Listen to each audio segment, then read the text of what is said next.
दोस्तों, ये ब्रह्मांड इतना बड़ा है कि जहां पर कोई तो ऐसा ग्रह मौजूद है जहां पृथ्वी की तरह वातावरण और जीवन है। इस सवाल का जवाब हम कई सालों से खोज रहे हैं और इसी प्रयास में हमने मंगल ग्रह को एक तरह से अपना अड्डा बना लिया है। पिछले कई सालों से लगातार मंगल ग्रह पर रोवर भेजे जा रहे हैं और रोवर ये पता लगा रहे हैं कि भविष्य में हम इंसान मंगल ग्रह पर कॉलोनी बनाकर रह सकते हैं या नहीं। एलन मस्क का तो प्लान है कि 2030 में हम मंगल ग्रह पर बस्तियां बनाकर रहने भी लग जाएंगे। उनका प्लान है कि 2030 तक करीब 10 लाख लोगों को मंगल की दुनिया में पहुंचाना है। खैर, ऐसा हो गया नहीं, ये तो आने वाला समय ही बताएगा। लेकिन एक बार सोचिए, क्या हो अगर हम आज के आज 8 अरब लोग मंगल ग्रह पर चले जाएं? क्या इतने इंसान मंगल ग्रह पर रह पाएंगे? इसका क्या परिणाम और दुष्परिणाम होंगे? कैसे इससे हम इंसानों पर फर्क पड़ेगा? आप देख रहे हैं फ्यूचर साइंस यूट्यूब चैनल। ऐसे वीडियोस के लिए चैनल को सब्सक्राइब कर सकते हैं। दोस्तों, जिस हिसाब से पृथ्वी पर आज हालात बन रहे हैं उसे देखकर एक बात तो तय है कि हमें एक न एक दिन मंगल या किसी ग्रह पर बस्तियां बनाकर रहना पड़ेगा। हमारी पृथ्वी की जनसंख्या इतनी तेजी से बढ़ रही है कि अब इंसानों के लिए पृथ्वी पर मौजूद रिसोर्सेज कम पड़ रहे हैं। आज हमारी पृथ्वी की जनसंख्या 7.8 अरब है और वैज्ञानिकों के मुताबिक 2057 तक यह आंकड़ा 10 अरब तक चला जाएगा। 22वीं सदी तक यह संख्या 11 अरब तक पहुंच चुकी होगी। अगर हम किसी और ग्रह पर नहीं जाते हैं तो इतनी ज्यादा जनसंख्या को झेलना मुश्किल होगा और अगर झेलना पड़े तो हम एक ही घर में करीब 40 लोगों को एक साथ रखना पड़ेगा और तभी जाकर इतनी पर्याप्त जगह बच पाएगी कि खेती जैसे जरूरी काम किए जा सकें। मंगल ग्रह का डायमीटर हमारी पृथ्वी के डायमीटर से करीब आधा कम है और इसका सरफेस एरिया हमारी पृथ्वी के सरफेस एरिया का मात्र 28% है। अगर हम पृथ्वी का सारा जमीन वाला हिस्सा एक गोले में तब्दील कर दें तो हम मंगल ग्रह के एरिया के बराबर होगा। सिर्फ इतना ही नहीं, बल्कि मंगल ग्रह का वजन भी हमारी पृथ्वी के वजन से काफी कम है। दरअसल मंगल ग्रह का वजन हमारी पृथ्वी के वजन से 10 गुना कम है, जो एक चिंता की बड़ी बात खड़ी कर देता है। किसी ग्रह के वजन से यह पता चलता है कि इंसान वहां पर कितने समय के लिए जीवित रह सकते हैं। मंगल ग्रह पर जाने के बाद इंसान जितने समय तक वहां पर रहेगा उतना ही उसकी मांसपेशियों और रीढ़ की हड्डी में दिक्कतें आने लगेंगी और एक समय ऐसा भी आएगा जब इंसान चल तक नहीं पाएगा। लेकिन यह दिक्कत इतनी बड़ी नहीं है और इसे आसानी से सुलझाया भी जा सकता है। जब मंगल ग्रह पर इंसान जाएंगे तो सबसे पहले एक एस्ट्रोनॉट के छोटे से ग्रुप को वहां पर भेजा जाएगा जो वहां पर खेतीबाड़ी का इंतजाम करेंगे ताकि आगे आने वाले लोग खाने के लिए न तड़पें। आपको बता दें कि मंगल ग्रह पर खेती करने के लिए हमें छोटे छोटे तंबू जैसे घर बनाने पड़ेंगे और वैज्ञानिकों ने यह खोज करके पता लगाया था कि मंगल ग्रह पर आलू और मटर जैसी कुछ ही चीजें शुरुआत में उगाई जा सकती हैं। सबसे पहले जाने वाले एस्ट्रोनॉट्स को अपने लिए बहुत सारा खाना लेकर जाना पड़ेगा क्योंकि मंगल ग्रह पर सब्जियां उगने में काफी समय लगेगा। यह तो हुई बात खेतीबाड़ी की। आइए बात करते हैं मंगल ग्रह पर घर कैसे बनाएंगे और सबसे बड़ी बात, किस चीज से बनाए जाएंगे।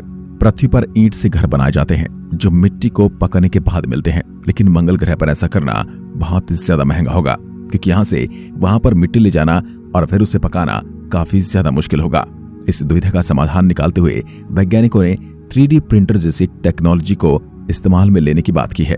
अगर आपको नहीं पता तो बता दें कि जैसे एक नॉर्मल प्रिंटर फोटोज को प्रिंट करता है, वैसे ही एक 3D प्रिंटर एक ऐसा प्रिंटर होता है जिसमें अगर किसी चीज का नक्शा डाला जाए तो वह उस चीज की एक 3D कॉपी बनाकर रख देता है। यह तरीका ईंट वाले तरीके से काफी सस्ता है। मंगल ग्रह पर उसी तरह की चीजें बनाई जाएंगी जो वहां पर सबसे ज्यादा मात्रा में मौजूद है। जैसा कि हम सभी जानते हैं, मंगल ग्रह पर सबसे ज्यादा मात्रा में धूल और बालू मौजूद है और वैज्ञानिकों का कहना है कि इन्हीं चीजों से मंगल पर घर बनाना सबसे सही होगा। खैर, ये तो काफी बाद का प्लान हुआ। अब कुछ शुरुआती एस्ट्रोनॉट्स मंगल पर लैंड होंगे तो उनके पास घर बनाने तक का समय नहीं होगा, इसलिए वह पृथ्वी से ही अपने घरों को वहां पर लेकर जाएंगे। 2016 में कई स्पेस एजेंसीज और ऑर्गेनाइजेशन ने अलग अलग घरों के आइडियाज को नासा को देना चालू किया। इनमें से कुछ घरों के मॉडल्स आप अपने स्क्रीन पर देख सकते हैं। ये घर कोई मामूली घर नहीं होंगे। इन्हें इस तरह से डिजाइन किया जाएगा कि मंगल पर मौजूद सारी रेडिएशन से इंसानों को बचाएंगे और साथ ही इसके अंदर का तापमान भी बिल्कुल नॉर्मल रहेगा। नासा के पास एक बहुत बड़ा एरिया भी मौजूद है जहां पर बिल्कुल मंगल के जैसा ही माहौल रहता है, जिससे वहां पर अच्छे से टेस्ट वगैरह किए जा सके। इन सभी छोटे छोटे सवालों के उत्तर तो हमारे पास हैं, लेकिन अभी भी मंगल ग्रह पर इंसानों को भेजने से जुड़े कुछ सवाल हैं जिनका न हम अभी तक उत्तर दे पाए हैं और न ही अगले 20-30 सालों में देने वाले हैं। ये सवाल है मंगल ग्रह के वायुमंडल से जुड़े। मंगल ग्रह के पास मैग्नेटिक फील्ड नहीं है, जिसका मतलब यह है कि सूर्य से आने वाली खतरनाक रेडिएशन मंगल की सतह तक पहुंचेगी, जिससे वहां पर रहने वाले इंसानों को नुकसान होगा। याद रखिए कि मंगल ग्रह पर 95% कार्बन डाइऑक्साइड है। इसका मतलब यह है कि जब भी इंसान अपने घरों से बाहर निकलेंगे तो उन्हें बड़े बड़े ऑक्सीजन सिलेंडर को अपने साथ रखना होगा और साथ में एक स्पेस सूट भी पहनकर रखना होगा, जिससे वे अपने आप को रेडिएशन और कार्बन डाइऑक्साइड की मार से बचा सकें। सिर्फ इतना ही नहीं, बल्कि मंगल ग्रह पर पानी जैसे ही कंटेनर से बाहर निकलना वह तुरंत 4 डिग्री सेल्सियस पर उबलने लगेगा। मंगल ग्रह का तापमान ज्यादा पेचीदा है। मंगल ग्रह के ध्रुवों का तापमान -153 डिग्री सेल्सियस के आसपास रहता है, जो सच में बहुत ज्यादा ठंडा है। एक कंपैरिजन के लिए आपको बता दें कि माउंट एवरेस्ट की चोटी पर -45 से -47 डिग्री तक का तापमान रहता है। दिन के समय में मंगल ग्रह पर मौजूद सारी हवाएं गर्म हो जाती हैं और करीब 20 डिग्री सेल्सियस के तापमान पर बहने लगती हैं। ये हवाएं इक्वेटर यानी किसी भी ग्रह के बीच वाले भाग में करीब 27 डिग्री सेल्सियस के आसपास रहती हैं। मंगल ग्रह का तापमान बहुत जल्दी बदल जाता है। रात इतनी ज्यादा ठंडी होती है कि उन्हें झेलना बहुत ज्यादा मुश्किल होता है। अगर आपको पृथ्वी और मंगल ग्रह से जुड़ा और ज्यादा कंपैरिजन चाहिए तो इस फैक्ट को सुनने के बाद आप जरूर चौंक जाएंगे। मंगल ग्रह पृथ्वी के मुकाबले सूर्य का एक चक्कर लगाने में 2 गुना ज्यादा समय लेता है। मंगल ग्रह को सूर्य का एक चक्कर लगाने में 687 पृथ्वी के दिन लगते हैं, जो पृथ्वी के 2 साल के बराबर है। मंगल ग्रह पर मौसम सारे एक जैसे रहते हैं, बस फर्क ये पड़ता है कि हर एक मौसम पृथ्वी के मुकाबले 3 महीने ज्यादा लंबा चलता है। तो आइए अपने असली सवाल पर आते हैं। उत्तर जानने की कोशिश करते हैं कि कैसे 8 अरब लोग मंगल ग्रह पर समा पाएंगे और क्या होगा जब यह 8 अरब लोग मंगल ग्रह पर चले जाएंगे। मंगल ग्रह पर जाना इतना भी आसान नहीं है। इसके लिए पहले से ही एस्ट्रोनॉट्स को बहुत ज्यादा ट्रेनिंग दी जाएगी ताकि वे मंगल के दुविधापूर्ण वातावरण में अपने आप को जीवित रख पाएं। खैर, मंगल ग्रह पर इंसानों को छोटे छोटे कैप्सूल जैसे दिखने वाले स्पेसशिप में भेजा जाएगा, जिनको बनाने की कॉस्ट काफी कम होगी। लेकिन डराने वाली बात यह है कि इनमें से ज्यादातर कैप्सूल रास्ते में या तो ब्लास्ट हो जाएंगे या किसी भी तरीके से नष्ट होकर गायब हो जाएंगे। 1960 में ऐसे ही कुछ 45 कैप्सूल्स को मंगल ग्रह पर भेजा गया था, जिसमें से 26 कैप्सूल का क्या हुआ था ये किसी को नहीं पता।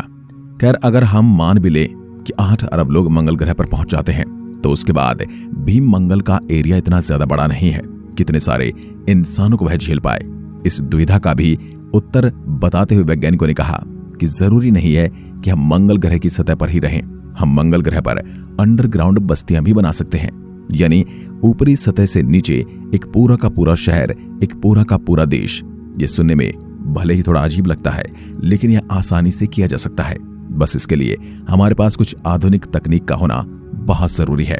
मंगल ग्रह पर बहुत ज्यादा मात्रा में कार्बन डाइऑक्साइड मौजूद है और यही इसका सबसे बड़ा कारण है कि हम इंसान वहां पर ज्यादा लंबे समय के लिए बिना ऑक्सीजन सिलेंडर के नहीं रह सकते।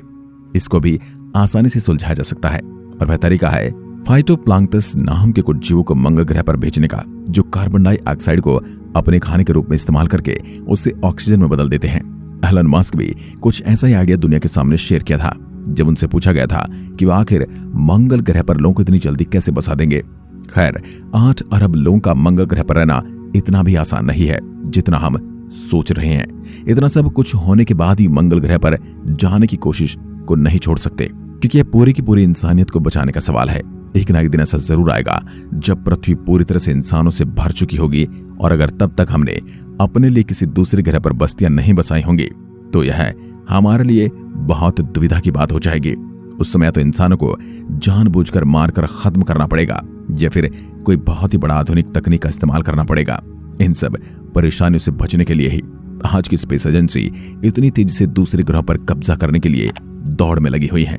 आज के लिए बस इतना ही। धन्यवाद। जय हिंद, जय भारत।